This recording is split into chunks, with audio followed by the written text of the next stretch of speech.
কপাল আজকে খুলে গেল। সকালবেলা ঘুম থেকে উঠে আজকে আসলে উঠতে দেরি হয়েছে, সূর্য গন্ডি করছে, দেখা হয় নাই। কি মানে হঠাৎ করে কি মনোভাব হইলো তোমাদের দাদা, তো পূজা করতে আসছে অনেক দিন পর, যাই হোক আসছে, এটাই অনেক খুবই ভালো লাগলো। আমি তো সত্যি অবাক হয়ে গেলাম, অনেক দিন বলে বলে করাতে পারি নাই, আজকে সে নিজে থেকে এসছে পূজা করতে। ভগবান সুমতি দিক, ঠাকুর কৃপা করুক। তো এই তো অবস্থা। তুমি দেখো সকালবেলা কিন্তু উঠে স্নান টান করে আমি বাসি কাজ সারতেছি, আর তোমাদের দাদা স্নান টান করে নিয়ে যে চলে আসছে পূজা করে। তো শুভ সকালের বন্ধুরা, নমস্কার। স্মৃতি ব্লকে সকলকে স্বাগতম। তোমরা সবাই কেমন আছো? আমি তোমাদের আশীর্বাদ ঠাকুরের কৃপায় ভালো আছি। তো চলে আসলাম স্নান টান করে তোমাদের সঙ্গে কথা বলার জন্য। তো দেখতে থাকো ভিডিওটা। সকালবেলা তো দেখলে তোমাদের দাদা পূজা করলো, আর আমি বাসি কাজটা সেরে একবারে স্নান করে আসতেছি। তো দেখো রান্না করার জন্য এগুলো বের করে নিলাম, একটু মাংস ছিল সেটা একটু রান্না করব। আর ঢেঁড়স ভাজি ভাজতে চাইলাম, কিন্তু তোমার দাদা বলতো যে ঢেঁড়সের ভাজি খাবে না, সরিষা বাটা খাবে। তো একটু যতটুকু কাটা হয়েছিল ততটুকু একটু ভেজে নিলাম, আর তারপরে দেখো মাংস রান্না করে নিচ্ছি। সকালবেলা খাওয়া দাওয়া কিন্তু তেমন কিছু হয় নাই, করাও হয় না। একবার যেহেতু উঠতে দেরি হয়েছে, তো ছুটি আছে, সে কারণে একবারে রান্না করে দুপুরে রান্না করে দুপুরেই খাওয়া দাওয়া করব। হালকা একটু বিস্কিট খাওয়া হয়েছে এই পর্যন্ত। তো মাংস রান্না করলাম, আর এই পাশে ঢেঁড়সগুলো কেটে নেব সরষে বাটা করার জন্য। তো মাঝখানে একটু করে একটা করে দিব, আর ভাতও কিন্তু হয়ে গিয়েছে। তারপরে দেখো এই যে বিছানা টিছানাও কিন্তু পরিষ্কার করে নিয়েছি, গুছিয়ে নিয়েছি, সব ঝেড়ে চুড়ে সব কাজ কমপ্লিট করে অবশ্য স্নান করতে গিয়েছি, তো তোমাকে দেখানো হয় না। আর এখানে কিছু কাপড় ছিল, সেগুলো একটু গোছাতে হবে, সেটা শুধু বাকি আছে, তো এটা গুছিয়ে ফেলবো। আর এই পাশে দেখো মেয়ের টেবিলটাও পরিষ্কার করে নিলাম, সব কিছু কমপ্লিট করে গুছিয়ে পরিষ্কার করে। যেহেতু তোমাদের দাদা আজকে পূজা করছে, তাই এদিকে আমি সব কাজগুলো সেরে আজকে বেসিন, বাথরুমের বেসিন, বাইরের বেসিন, ডাইনিংয়ের বেসিন সব কিছু পরিষ্কার করে নিয়ে তারপরে করলাম। তো রান্না করতে একটু যেহেতু দেরি হয়ে যাচ্ছে, তোমাদের দাদা একটু শুয়েছিল, এই ছুটি আর কাটাইতেছে আর কি, ঘুম আর বিশাল ঘুম দিচ্ছে। তো তারপরে মাংস রান্না করলাম, আর এই পাশে আমি কিন্তু সর্ষে বাটাটা হয়ে গেল প্রায় হওয়ার মধ্যেই। এখন এটা হয়ে গেলে আমরা কি খাওয়া দাওয়া করে নেব, সবাই মানে তিনজনে খাওয়া দাওয়া করে নেব।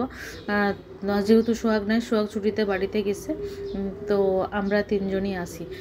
গিয়েছিলাম আমিও ছুটি কাটাতে, কিন্তু কেন জানি ভালো লাগলো না, চলে আসলাম। তো এই দেখো সর্ষে বাটাও কিন্তু বেটে নিলাম সুন্দর করে, সঙ্গে একটু কাঁচামরিচ দিলাম, একটু লবণ দিলাম, আর জিরা দিয়ে বেটে নিলাম। আর একটু খাওয়ার জন্য দেখো একটু সালাদ কাটলাম, শসা কাটলাম, আর এই পাশে একটু বিট লবণ দিয়ে খাওয়ার জন্য, মানে এমনি খাওয়ার জন্য একটু কাটলাম। আর যে দেখো রান্না করতে করতে আমি একটু খেয়ে নিচ্ছি, আর মানে হালকা একটু ক্ষুধা ক্ষুধা লাগতেছিল, তো ভাবতেছি এখন আর অন্য কিছু খাবো না, বিস্কুট টিস্কুট খাবো না, শসা খেলেই কাজে লাগবে।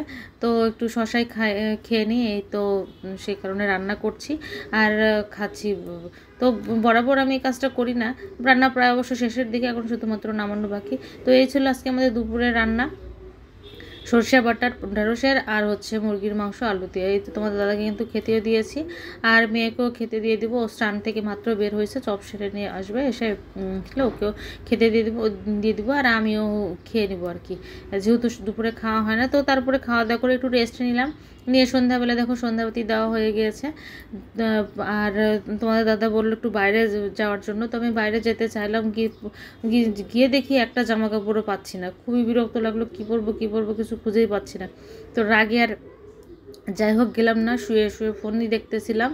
আর এতে দেখো হঠাৎ শুয়ে রয়েছি, মেয়ে আমাকে কিছু বলে নাই, তো শুধু জিজ্ঞেস করলো, আর তো একটু লুডুস করার জন্য। এই তো লুডুস ও নিজে বানিয়ে নিয়ে আসলো, সুপি লুডুস বানিয়ে নিয়ে আসছে। দেখো হলুদ দিয়েছে, স্যুপ করছে, একটু বেশি মরিচ দিয়েছে, মানে এত বেশি মরিচ দিয়েছে যে ঠোঁট জ্বলতেছে এরকম একটা অবস্থা। তো তারপরেও ও বললো আমাকে একটু খাওয়ার জন্য, তো আমি একটু যেই না একটু খেতে গেছি, আরে গরম, আমার ঠোঁটটাই মানে জিব্বাটাই পুড়ে গেছে। এই তো অবস্থা একদম, দেখো না কি অবস্থা, জিভা পুড়ে গেছে। আর ঘরে তো জানোই তো, এই ঘরে তো লাইট কম হয়, তো অনেকটা টেস্টি হয়েছে। কিন্তু তারপরে একটু শুয়েছিলাম খাওয়া দাওয়া বলতে, তারপরে জানো তো এই তো মাত্র একটু শুয়েছি, মাথায় তেল দিয়ে একটু রিল্যাক্সে ঘুমানোর জন্য মাত্র শুলাম। এরই মাঝে তোমার দাদার ফোন, যে সে বাসার চাবি নিয়ে যায় নাই, নিচে মেন গেটের চাবি নিয়ে যায় নাই, যে দেখো নিচে জেলখানার মতো দাঁড়ায় রয়েছে। এত রাগ উঠতেছে যে কি বলবো, কোনো সময় একটু শুয়ে একটু শান্তি পাইলাম না, মানে শোয়া দেখলে ওর জন্য বাইরে থাকলেও শান্তি হয় না। তো রাগ উঠলো, খুবই রাগ উঠলো। তো কিছু আর করার নেই, যেহেতু আর বেকুবের মতো দেখো নিজের তালাটা খোলা বাদ দিয়ে যে তালাটা আটকানো আছে সে তালাটা খুলতে গেছে, মাথায় বুদ্ধি এত, তো কী বলো। তো সে কারণে একটু রাগ হইলাম। তারপরে খুলে টুলে নিয়ে চলে আসলো। এই তো হলো ভিডিও। তারপর আর ভিডিও করলাম না, এসে শুয়ে পড়লাম। তোমাদের দাদাও আসতে আসতে প্রায় 11:30 বাজে ফেলছিল। তো ঠিক আছে বন্ধু, সকলকে শুভরাত্রি।